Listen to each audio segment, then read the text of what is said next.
তোমার কলিজার বন্ধুরা কেমন আছো তোমরা? তোমাদের মাঝে আজকে নতুন আরেকটি ঘটনা নিয়ে আসলাম। ঘটনা তোমাদের হাতের কাজ করতে ইচ্ছা হবে তাড়াতাড়ি কানে হেডফোন নিয়ে বসে যাও আমার গল্পটি শোনার জন্য, কারণ রাতের কাজ করবে কিন্তু তোমরা 100% শিওর। আর আমার গিটার মাঝখানে আমি আমার ইমু নাম্বার দিয়ে ইমু নাম্বার কানেক্ট করে আমার সাথে যোগাযোগ করতে পারবে, তার জন্য কিন্তু পুরো ভিডিওটি দেখতে হবে। আমার মা প্রতিদিন আমায় 2.5 ঘন্টা করে বাথরুমে বন্ধ রাখত আর বলতো যে এভাবে তুমি তাড়াতাড়ি যুবতী হয়ে যাবে। আমার মা ছিল অনেক বয়স্ক, সে আমার বিয়ে নিয়ে চিন্তায় থাকত যখন কিনা আমি ছিলাম 1-2 বছরের বাচ্চা। আমি মায়ের এই অভ্যাসটা খুব বিরক্ত হতাম। একদিন মা আমায় বাথরুমে বন্ধ করল আর আমি কোনো রকমে ছোট জানালা দিয়ে বের হয়ে গেলাম। বের হওয়ার পর দেখি সামনে মা কাকার সঙ্গে। আজ এই ব্যাপারটার প্রায় 1 সপ্তাহ হতে চল। মা রোজ আমার বাথরুমে বন্ধ রাখত আর আমি বাইরে যাতে বের হয়ে না যাই তার জন্য বাইরে থেকে দরজা তালা দিত। আমি ভীষণ ভয় পেতাম আর ভিতরে বসে থাকতাম, কিন্তু এর মাঝেই মায়ের ঘরে বাসন পড়ার আওয়াজ হতো আর কারো কথা বলার আওয়াজ পেতাম বা কখনো অন্য কারো। আমি বারবার মাকে বলতাম যে আমায় যেন বাথরুম থেকে বাইরে বের করে দেয়, কিন্তু যেন আমার মা ঘরে থাকতো না, উধাও হয়ে যেত। মা বলতো যদি তুমি এই কথা বাবাকে বলেছ তাহলে আমার থেকে আর কেউ খারাপ হবে না। একদিন আমি আমার বন্ধুর বাড়িতে একটা বাজে সিনেমা দেখি যেখানে বাজে সিন ছিল। তখন আমি বন্ধুকে বললাম এইরকম আওয়াজ ঘরেও শুনতে পাই। যখন মা আমায় বাথরুমে বন্ধ করে দেয়, আমার বন্ধু আমার থেকে 5 বছরের বড় ছিল, সে আমাকে কিছু কথা বোঝাল আর বলল তোমায় জানতে হবে যে তোমার মা বাইরে কি করেন, না হলে তোমার মা বাবা আলাদা হয়ে যাবে আর খুব খারাপ হবে। আমি 1-2 বছরের ছিলাম, আমায় এতটা বুদ্ধি ছিল, কিন্তু আমি বুঝতে পারতাম আমি ভীষণ রোগা ছিলাম। আর সেজন্যই একদিন বাথরুমে ছোট জানলা দিয়ে আমি বাইরে বেরিয়ে আসলাম আর বাইরের দৃশ্য দেখে আমার পায়ের তলা থেকে মাটি সরে গেল। মাথায় হাত দিয়ে ফুপিয়ে ফুপিয়ে কাঁদতে লাগলাম, কেননা বাইরে আমার মা। হ্যালো বন্ধুরা, কেমন আছেন সবাই? আশা করি সবাই ভালো আছেন, আমিও ভালো আছি তোমাদের ভালোবাসায় বন্ধুরা। আজকে আমি তোমাদের জন্য নিয়ে আসলাম আরও একটি নতুন গল্প। নতুন সব রোমান্টিক গল্প শুনতে আমার চ্যানেলটি সাবস্ক্রাইব করে আমার সঙ্গেই থাকুন। আমার নাম সীমা, আমার বয়স 1-2 বছর ছিল। আমার বাবা একজন মোটা লোক ছিল যখন কিনা আমার মা ভীষণ রোগা পাতলা ছিল আর ভীষণ সুন্দর ছিল। আমার বাবা এমন কাজ করত যে সপ্তাহে মাত্র একবারই বাড়ি আসত, আর যেদিন সে বাড়ি আসত সেই দিনটা হতো আমার জীবনের সবথেকে সুন্দর দিন, কেননা বাবা আমার জন্য সবসময় খেলনা নিয়ে আসত, আমার সাথে অনেকক্ষণ বসে কথা বলতো আর রাতের বেলা আমাকে গল্প শোনাত। সে বলতো তুমি এখন বড় হচ্ছ আর ছোট চা নয়, এবার তোমাকে নিজের খেয়াল নিজেকেই রাখতে হবে আর ঘরের কাজে মায়ের সঙ্গ দিতে হবে। আমি আমার বাবাকে ভীষণ ভালোবাসতাম, আমি আমার মায়ের থেকে বেশি বাবাকে ভালোবাসতাম, কেননা সে আমাদের সাথে খুব বেশি থাকত না আর মাঝে মাঝে বাড়ি আসত, কিন্তু সে আমাকে কথা দিয়ে যে সে খুব তাড়াতাড়ি চাকরি ছেড়ে দেবে আর সব সময়ের জন্য আমাদের সাথে থাকবে। কিন্তু একটা বিষয় ভীষণ অদ্ভুত ছিল, যখন আমার বাবা ঘরে আসত তখন আমার মায়ের মন খারাপ হয়ে যেত আর সে অল্প কথাতেই আমাকে চেঁচাত। যদি আমার থেকে ভুল করে কোনো কাছের জিনিসপত্র ভেঙে যেত আমাকে খুব বাজেভাবে মা বলতো, তখন বাবা আমাকে বাঁচিয়ে দিত। একবার বাবা আমাকে জিজ্ঞাসা করল যে ও কি আগে ও এরকম রেগে যেত? তখন আমি বললাম যে না, যখন তুমি ঘরে আসতো তখনই মা এরকম করে। আর এখন তো আমার মা বাবার মধ্যে ভীষণ ঝগড়া হতে লাগলো। আমার বাবা যখন ঘরে আসতো তখনই আমি তাদের ঝগড়ার আওয়াজ পেতাম, কিন্তু যাবার সময় আমার বাবা আমাকে বলে যেত যে নিজের ভীষণ খেয়াল রেখো। আর নিজের বাড়ির আমার মাথার মধ্যে এই কথাটা একটা দায়িত্ব এনে দিত আর আমি এটা ভাবতে লাগলাম যে আমাকে নিজের ঘরের খেয়াল রাখতে হবে। একদিন আমার মা কোথাও যাচ্ছিল, তখন আমি জিজ্ঞাসা করলাম কোথায় যাচ্ছ মা? বলল বাজারে যাচ্ছি। আমি বললাম যাওয়ার কি দরকার, কালই তো সমস্ত জিনিস আনা হলো। আমার মা বলল তুই কেহ আমাকে প্রশ্ন করার, আমি তোর মা, তুই আমার মানুষ। আমি বললাম বাবা বলেছে প্রত্যেকটা ব্যাপারে নজর রাখতে। আমার মা বলল আচ্ছা তুইও নিজের বাবার সাথে মিলে গেছিস।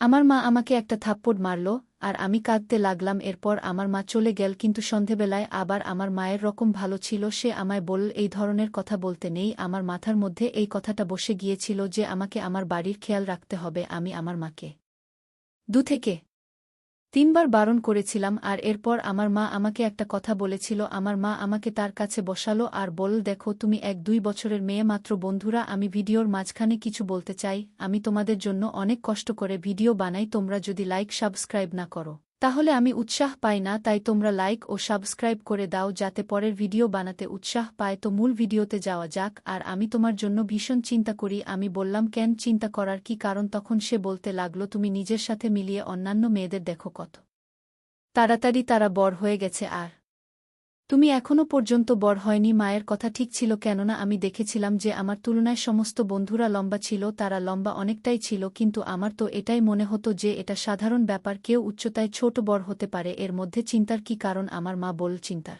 কারণ এটাই যে তুমি যুবতী হতে পারছো না, তোমায় এতদিনে যুবতী হয়ে ওঠা উচিত ছিল। এজন্যই আমি তোমার ব্যাপারে ডাক্তারের সাথে কথা বলেছি, এজন্যই আমি যেতাম আর তুমি আমাকে আটকাতে। আমি তোমার জন্যই তো এতদূর যেতাম আর তুমি আমাকে আটকে প্রশ্নের পর প্রশ্ন করতে থাকতে।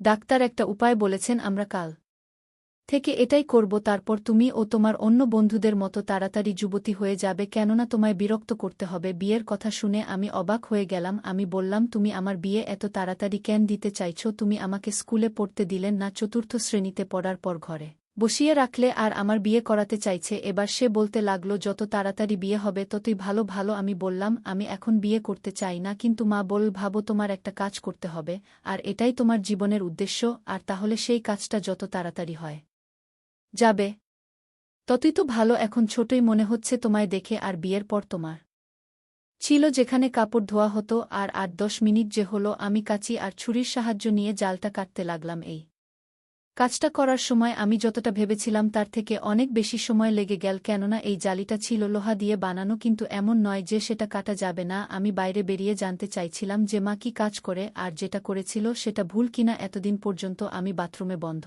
ছিলাম। মা বলেছিল তুমি তাড়াতাড়ি বড় হয়ে যাবে, যুবতী হয়ে যাবে। এই কথাটা আমার মাথায় আসলো যে এরকম কিছুই তো হয় না, হচ্ছে না, এই সমস্ত কিছু মিথ্যা। কেননা যদি এভাবে মেয়েরা যুবতী হয়ে যায় তো সব মেয়েরা এরকম করে না কেন? আমার এ সময়ে মাথায় বুদ্ধি খুব একটা বেশি ছিল না, কিন্তু আমি এটা অবশ্যই জানতাম কিছু গণ্ডগোল অবশ্যই বাড়িতে হচ্ছে। আমার মা আমাকে বাথরুমে বন্ধ করে ঘর থেকে বেরিয়ে যেত, অথবা ঘরে কাউকে ডেকে নিত, কেননা আমি কারোর আওয়াজ পেতাম এমন মনে হতো ঘরে কয়েকজন লোক রয়েছে। সোয়া ঘণ্টায় মেহন্দের পর আমি সেই জালিটা ভেঙে ফেললাম, আর তারপর আমি বাইরে গেলাম। আমি অন্যদিকে চেয়ারটাকে রেখে দিয়েছিলাম, যদি আমি নিজে পড়ে যাই তাহলে নিচে যাতে অবলম্বন থাকে। আমি এভাবে বাইরে বেরিয়ে এলাম আর তাড়াতাড়ি আমার মায়ের ঘরের দিকে যেতে লাগলাম। আমার মনে হলো ঘরে কেউ রয়েছে। এখন আমি এর ঘরের কাছে চলে গেলাম, তখনই আমি খুব জোরে জোরে হাসির আওয়াজ পেতে লাগলাম, যেন কেউ তার কোনো প্রশংসা করছে, আর সে লজ্জা পাচ্ছে। আমি যখন এগিয়ে গেলাম তখন জানলার কাছে আমি দাঁড়িয়ে গেলাম। তারপর আমি জানলা দিয়ে ভেতরে উকি মারলাম, তখন আমার পায়ের তলার মাটি সরে গেল। আমার মায়ের সাথে সেই কাকু বসেছিল, আর আমি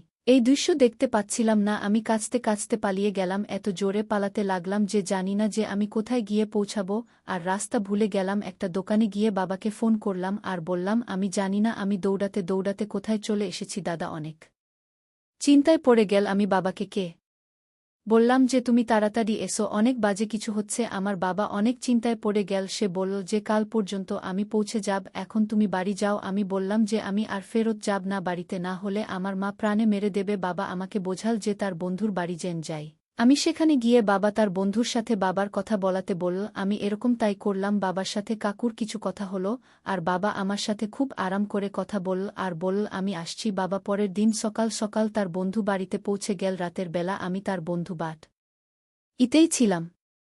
ওরা আমার অনেক খেয়াল রাখল। আমার মা যখন এদের কাছে আমায় খুঁজতে আসলো তখন তারা বলল যে আমি এখানে আসিনি। আমার মা আমাকে খুঁজছিল, কেননা আমার মা জানতে পেরে গিয়েছিল যে আমি তাদেরকে দেখে নিয়েছিলাম। ভেঙে যাওয়া জালি দেখে সে বুঝে গিয়েছিল, সেজন্যই তো আমায় পিছনে লেগেছিল।